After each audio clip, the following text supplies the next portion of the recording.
Bueno, buenos días. Como dice Carmen, voy a procurar ceñirme al tiempo que tenemos. Como es habitual en este tipo de jornadas, vamos mal de tiempo. Pero bueno, yo creo que me han ayudado también los decanos que han intervenido antes. Algunas de las cosas que pensaba decir, pues ya las han comentado ellos y, por tanto, pasaré muy brevemente. Bien, yo simplemente lo que iba a hacer es una muy breve introducción, muy aséptica, de qué es lo que ha ocurrido. El resto de compañeros ya nos contarán un poco las causas, las consecuencias y probablemente propondrán alguna solución.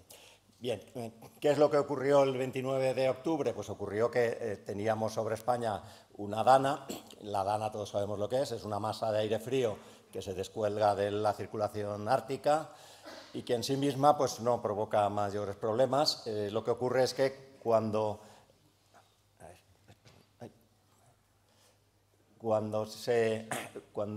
entra aire cálido del mar Mediterráneo hacia el interior, las masas de aire muy húmedos que tenemos en el Mediterráneo, sobre todo a final del verano, cuando la temperatura del mar es muy alta, pues entran hacia el interior, al llegar a las montañas se elevan y entonces cuando entran en contacto con la masa de aire frío y se producen precipitaciones que suelen ser muy intensas, pero también muy localizadas, tanto geográficamente como en cuanto a su duración, como ahora veremos.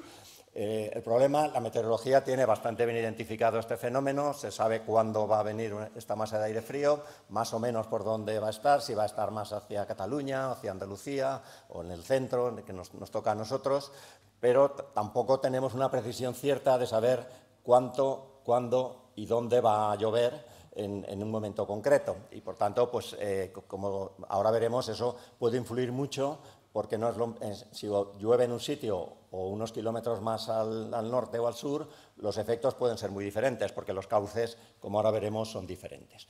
Bien, esta dana afectó fundamentalmente en la parte que afectó a la Comunidad Valenciana a 4 cauces que los tenemos ahí marcados. Los efectos que se produjeron son diferentes, como ahora comentaré, y voy a repasar brevemente estos mismos de aquí. Bueno, los cauces ya los ha comentado en la Comunidad Valenciana Javier Machí, el río Magro, el río Turia y la cuenca del Pollo. Y también, como ha comentado Juan Antonio Mesones, en la parte que toca a Cuenca, en Mira, el río Ojos de Moya, que es un afluente del Cabriel y que a su vez es un afluente del río Júcar. Bien, bueno, esta es la imagen de satélite que ya ha comentado antes Javier, voy a pasar rápidamente sobre ella. Las lluvias importantes, también hemos visto un mapa de isoyetas diario de todo el día, que vemos que la zona donde más precipitación hubo es la que está ahí marcada. Esta es la red de pluviómetros y de aforos que tiene el SAI. Y en esos 4 pluviómetros que había marcado, pues bueno, uno es el de Landete, nos ha comentado antes también el decano de Castilla-La Mancha, pues los efectos que ha tenido. El río Ojos de Moya se desbordó en Mira. En este pluviómetro se registraron 120 milímetros el día 29, pero concentrados en pocas horas. Los máximos horarios pues son del orden de 35 milímetros. En otro pluviómetro próximo, el de Aliaguilla, pues parecido, 160 litros en todo el día, puntas del orden de 40, eso va ya hacia la cuenca del Magro. En esa zona, una parte va al río Ojos de Moya, otra parte va al Magro y otra parte va al río Turia, que comentaré al final. Bien, estos son otros pluviómetros. También en esa zona las precipitaciones totales en el día son del mismo orden, 140, 130, que como se ha comentado son precipitaciones muy intensas para producirse en un solo día. En todo un año en esa zona a lo mejor la precipitación son 350, no llega a 400 milímetros, o sea que en un día cae el tercio de lo que suele caer en un año. Pero además no es en un día, es que es en pocas horas, como vemos aquí. Bueno, todos estos efectos, bueno, si nos fijáramos ahí, me imagino que no se verá el detalle, pero comenzaron a primera hora de la mañana y eso produjo ya inundaciones en Utiel, del río Magro, más o menos al mediodía. Bien, bueno, aquí tenemos, esto es la población de Utiel, el río Magro viene por aquí en su curso medio tiene el embalse de Forata, continúa por aquí, al final desemboca en el Júcar, en esta parte baja, en la zona del Gémesis. Son los puntos más significativos del río Magro.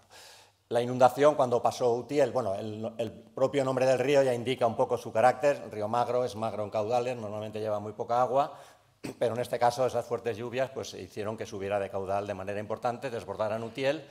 Aguas abajo, pues prácticamente no hay muchas poblaciones hasta que llega al embalse de Forata, tampoco las tiene, y fundamentalmente aparecen ya a partir de Forata hacia abajo.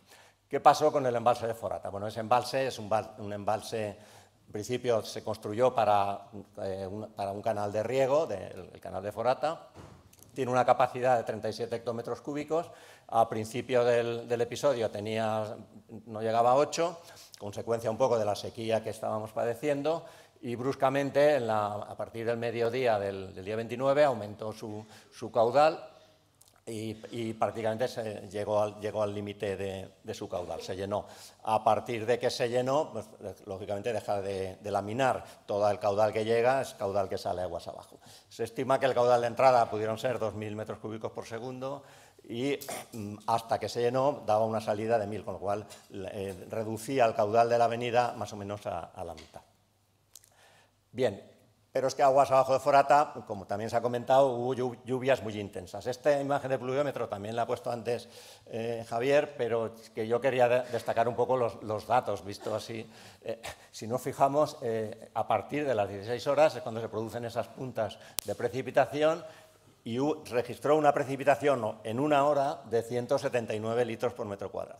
Recordad que antes la precipitación de todo el día, en la inundación anterior hablábamos de 130, 140, pues aquí en solo una hora se registraron 179. En todo el día acumuladas 618 milímetros, que es casi el doble de lo que suele llover en un año. Bien, esas lluvias intensas, y más lo que venía que liberaba Forata, es lo que produjo los desbordamientos en el Algemesí, en la desembocadura en el río Júcar.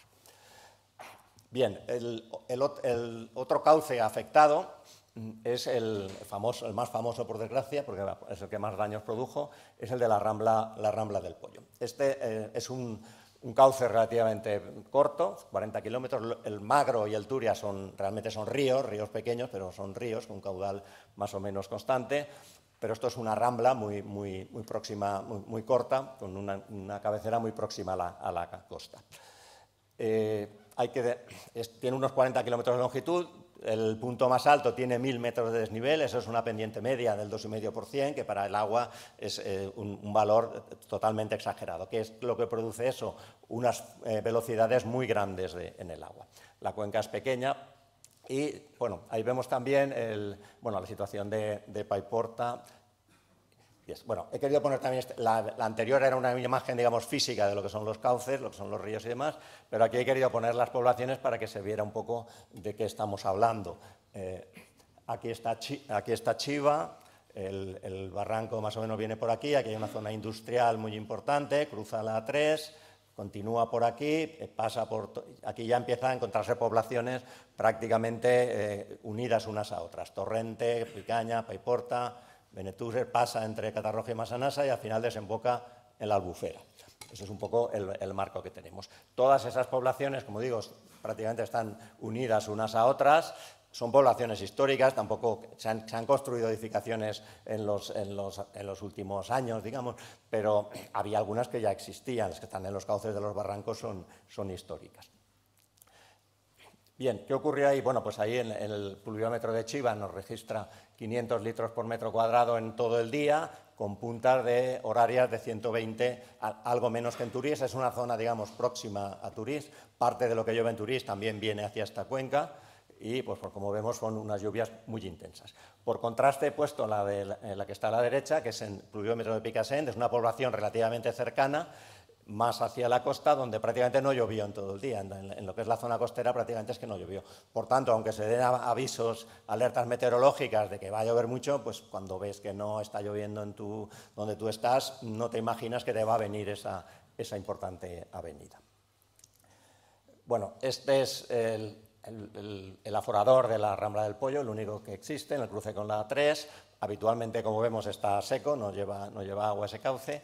Esas lluvias se produjeron unas pequeñas al principio de la mañana, que produjo una primera pequeña inundación, relativamente pequeña, desde el orden de 200 metros cúbicos por segundo, que es muy importante para ese cauce, que al cesar las lluvias a media mañana pues fue disminuyendo, pero es que al reanudarse las lluvias a partir de las 4 de la tarde el caudal aumentó bruscamente. Probablemente llovía sobre un terreno ya saturado de las lluvias de la mañana y por tanto el coeficiente de escorrentía era 1 y toda la gota que caía, gota que escurría hacia abajo.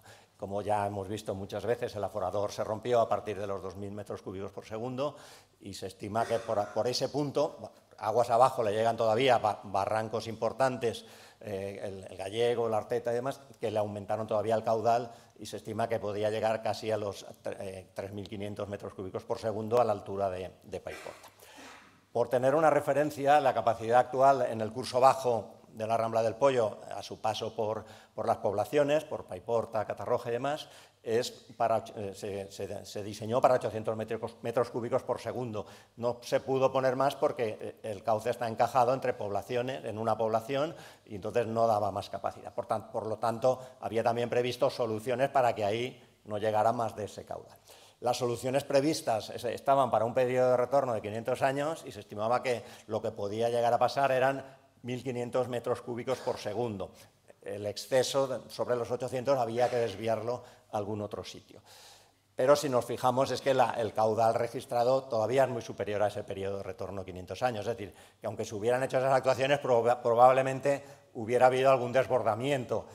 Pero claro, no es lo mismo que desborde sobre una capacidad de 800 que sobre una capacidad que es el doble. Los daños, evidentemente, hubieran sido menores.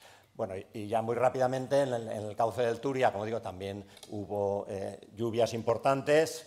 Bueno, el Turia viene por aquí, tiene el embalse de Benajever, el embalse de Loriguilla, un cauce, un afluente que tiene un pequeño embalse, el embalse de Buseo. Después va ya por la plana y aquí al llegar a Valencia se encauza por el cauce nuevo y desagua en el mar. Bueno, los embalses de Benajever y Loriguilla laminaron lo que venía de aguas arriba, aumentaron su volumen, pero todavía quedaron muy lejos de su capacidad.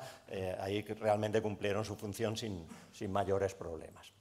El embalse este pequeño que hay en el río Reatillo, en el río Sot, que es un afluente por la derecha del Ebro, pues estaba prácticamente vacío y en poco tiempo superó su capacidad, son 7,5 hectómetros. Como veis, el registro indica 8 porque el nivel sobre la propia coronación de la presa era importante. A partir de ahí ya dejó de laminar y, por tanto, produjo fuertes daños en la parte inferior. Se estima que en el cauce nuevo de Valencia, cuando todas esas aguas que venían por el Turia llegaron a Valencia, entraron por el cauce nuevo y no hubo desbordamientos en esa parte. El cauce está previsto para más de 4.000 metros cúbicos por segundo y no hubo ninguna afectación. Bien, y ya voy a terminar. La conclusión, pues bueno, que hubo unas lluvias muy extraordinarias por encima del nivel del periodo de retorno de 500, es la probabilidad del 2 por 1000 de que se produzca en un año, y eso nos tiene que hacer recordar a toda la sociedad que el riesgo cero no existe. Estamos hablando de probabilidades, pero que no podemos coger una cifra y decir a partir de ahí ya no va a pasar nada. Siempre hay un riesgo cada vez más pequeño conforme hagamos actuaciones, pero el riesgo cero no existe.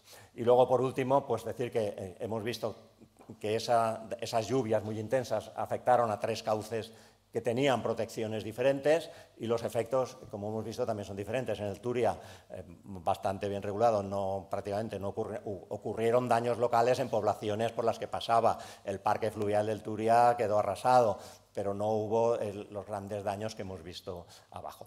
En el Magro se desbordó, se sabía que no había protección suficiente con la presa de Foratas. En su momento se estudió otra presa en el Marquesado, entonces desbordó. Hubo daños, para los que lo sufrieron, como Javier, pues supongo que muy importantes, para el que le afecta, pues evidentemente lo es, pero menores que en la Rambla del Pollo, que es un cauce en el que no se había hecho ninguna actuación aguas arriba para poder controlar un poco el daño. Y nada más, con eso concluyo. Muchas gracias.